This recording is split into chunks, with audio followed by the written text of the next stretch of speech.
Alrighty, here's a part 3 video, story time of my love life, honey.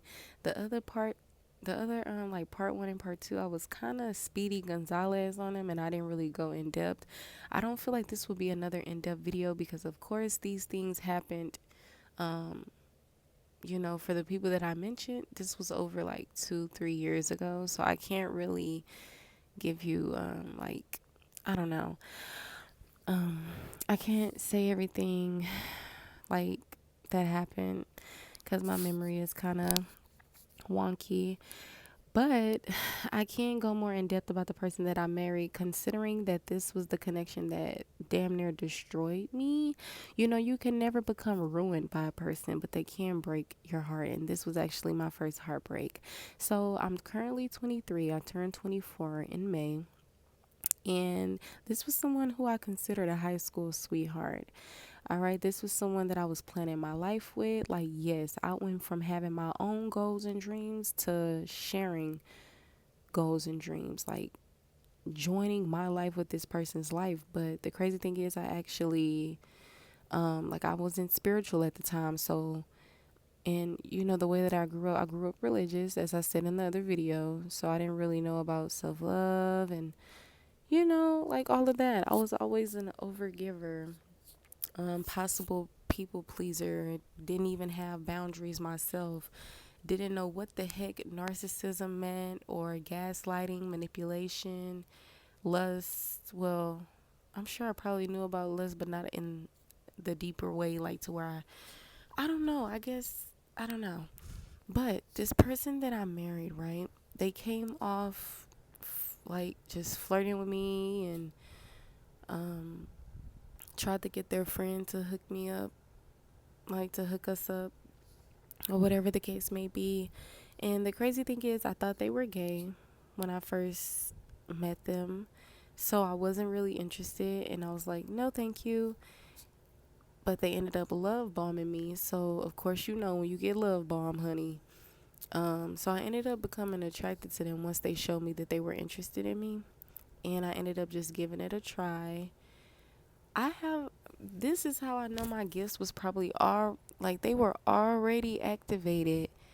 And I just did not realize it because every person that wanted to talk to me, I always turned them down the first time. But then I ended up just, what the heck? I'll just date you, you know? And then after that, disappointment every time. But yeah, this person was the third person that I dated in my life. The first person I dated from 6th to 8th grade when I wasn't allowed to have a boyfriend. So, of course, my mother did not know about that. The second boyfriend I dated, I believe, 9th and 10th grade. I'm not really sure. I just knew that I met them around that time. So yeah, I was dating them, and this was the first person that my mom met. So I believe that was my first boyfriend to her.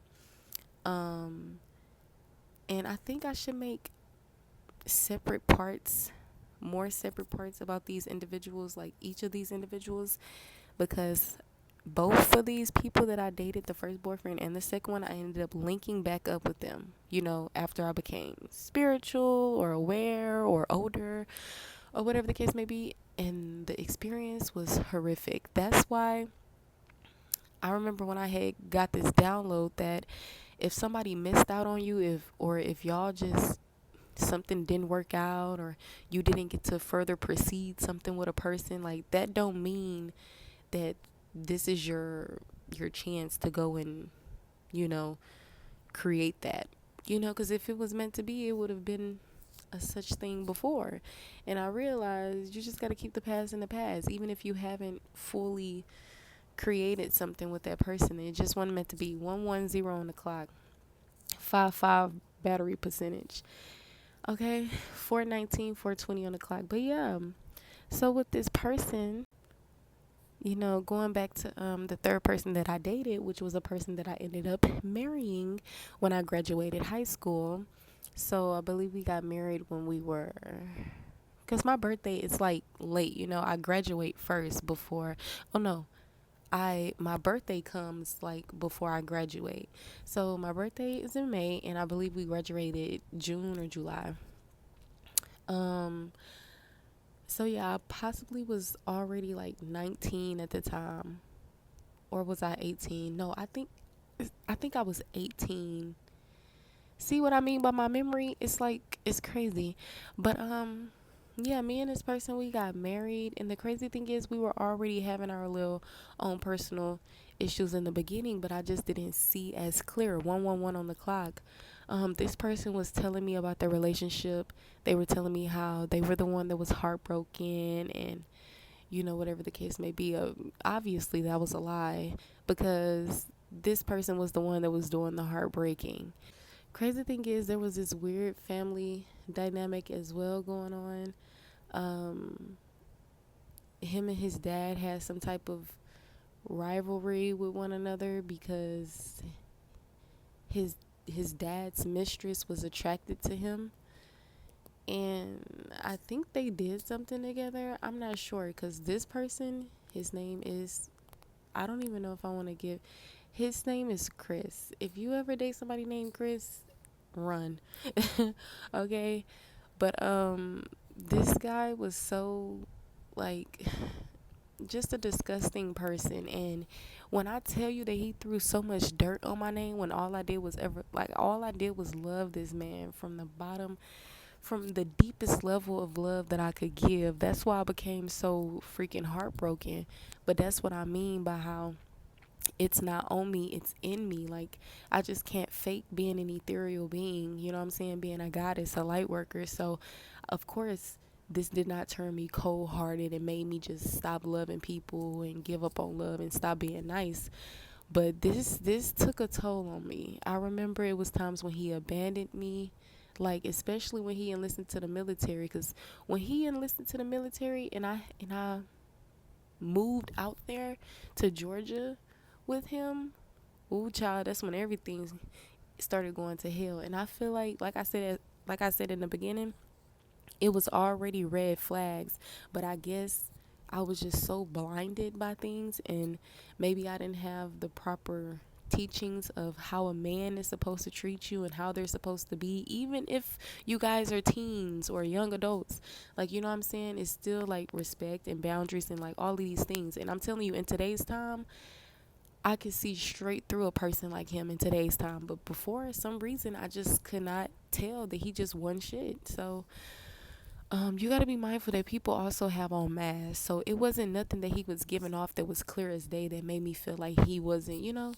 But I guess me, I don't know. But I found out this person was spending his time at strip clubs. And, my first time ever going to a strip club was like, when was that?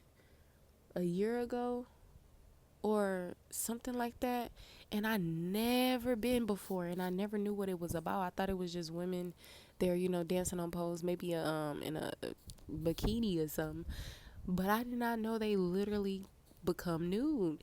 So when I went to that recently, it had me thinking about the times that I found out he went. So that brought me back in a little spiral of wow. But anyways, this person hurt me so bad that I was thinking about, like, literally trying to find a way to take this man out the world.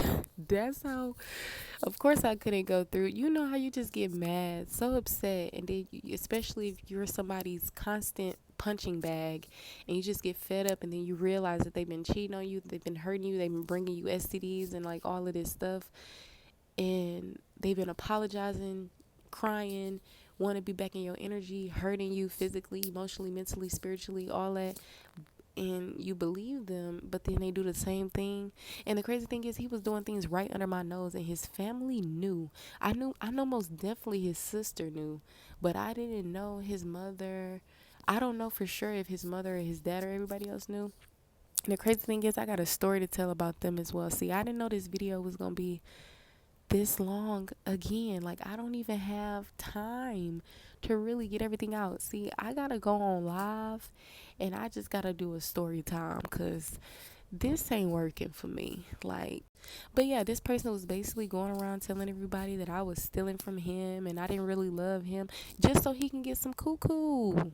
Yeah, he's a lame. See, I didn't even know about lames until I become awoken. And I was like, oh yeah, ew, you're one of those dusty bums y'all to awaken and be talking about.